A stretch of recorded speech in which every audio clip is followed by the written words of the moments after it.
Metabolism TV में आपका स्वागत है, जो आपके लिए मेटाबॉलिज्म और स्वास्थ्य की सही जानकारी है। एंटी एसिड दवाएं अल्जाइमर का कारण बनती है। मैं फ्रैंक सुआरेज हूं, मोटापे और मेटाबॉलिज्म का विशेषज्ञ, और मैं आपके साथ एक हालिया जानकारी साझा करना चाहता हूं, जो हाल ही में क्लिनिकल जर्नल्स और विज्ञान के जर्नल्स में प्रकाशित हुई है। विज्ञान का उद्देश्य हमें शिक्षित करना है। यही मैं करता हूं। जब मैं आपको कोई जानकारी देना चाहता हूं तो मैं देखता हूं कि वैज्ञानिक अध्ययन क्या कहते हैं। मेटाबॉलिज्म टीवी पर जो कुछ भी कहा जाता है वह मेरी राय नहीं है, ये केवल वही है जो विज्ञान कहता है, और मैं इसे आपके लिए सरल तरीके से पेश करता हूं ताकि आप इसका उपयोग अपने और अपने प्रियजनों के लाभ के लिए कर सकें।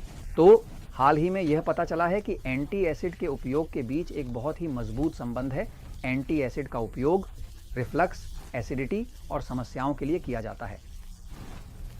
उन लोगों के लिए, उदाहरण के लिए बैक्टीरिया के लिए, पाइलोरी, वह बैक्टीरिया जो पेट की दीवार पर हमला करता है।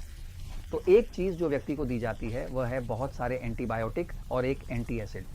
तो एंटी एसिड दवाएं सबसे अधिक उपयोग की जाने वाली, सबसे अधिक बेची जाने वाली दवाओं में से हैं ग्रह पर, और यह पता चला है कि ये डिमेंशिया का कारण बनती हैं, ये अल्जाइमर का कारण बनती हैं। मैं इसे समझाने के लिए एक पल के लिए बोर्ड पर जा रहा हूं। देखिए,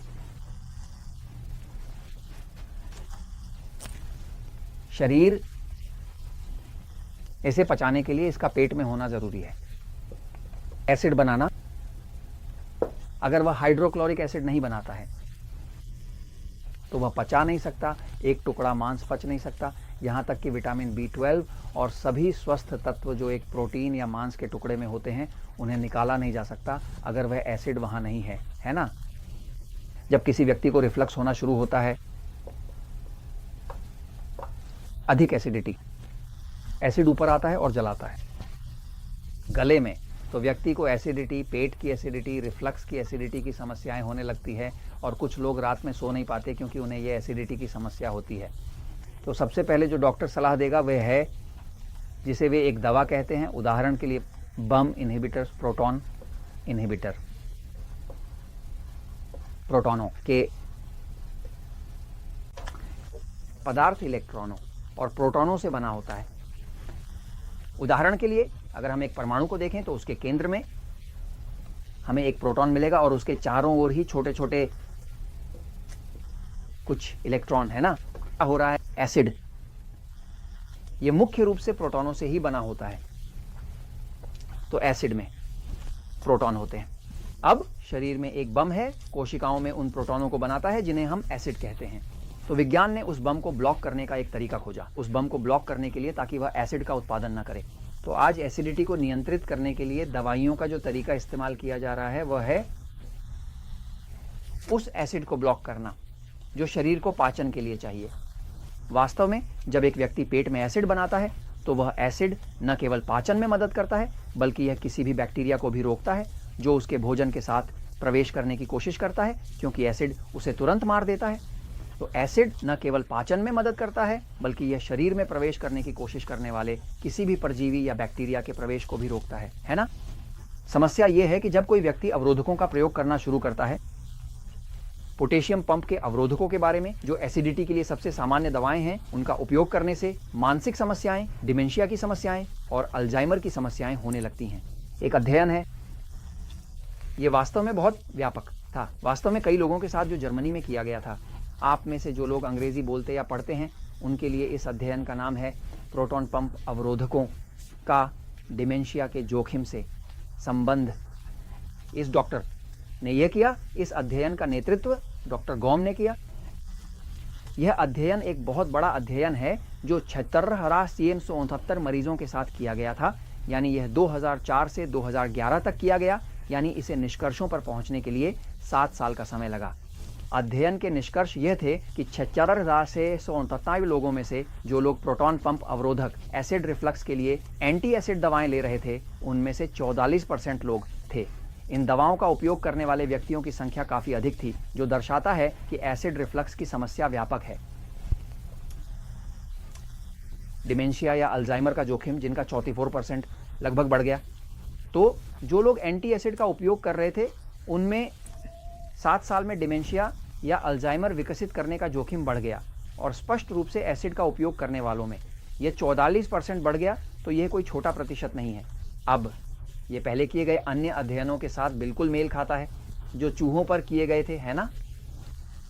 ये मानवों के साथ किया गया था, लेकिन पहले के अध्ययन थे जो ये दिखाते थे कि जब चूहों को प्रोटॉन पंप अवरोधक यानी एंटी एसिड दिए जाते थे तो वे एक प्रोटीन विकसित करते थे जो अल्जाइमर नामक स्थिति से जुड़ी होती है ना। चूहों को तो उन चूहों में वास्तव में एक प्रोटीन विकसित होती थी जो उस स्थिति से जुड़ी होती है जिसे वास्तव में अल्जाइमर कहा जाता है ना।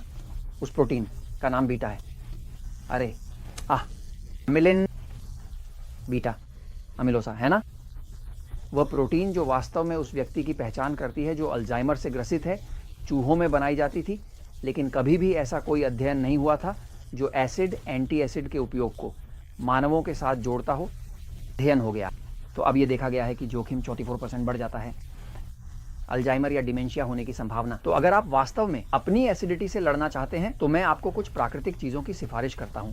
दूसरी बात, एक और हाल ही में किया गया अध्ययन भी है जिसने यह पाया कि एंटी एसिड का उपयोग किडनी की समस्याओं को 46% तक बढ़ा देता है।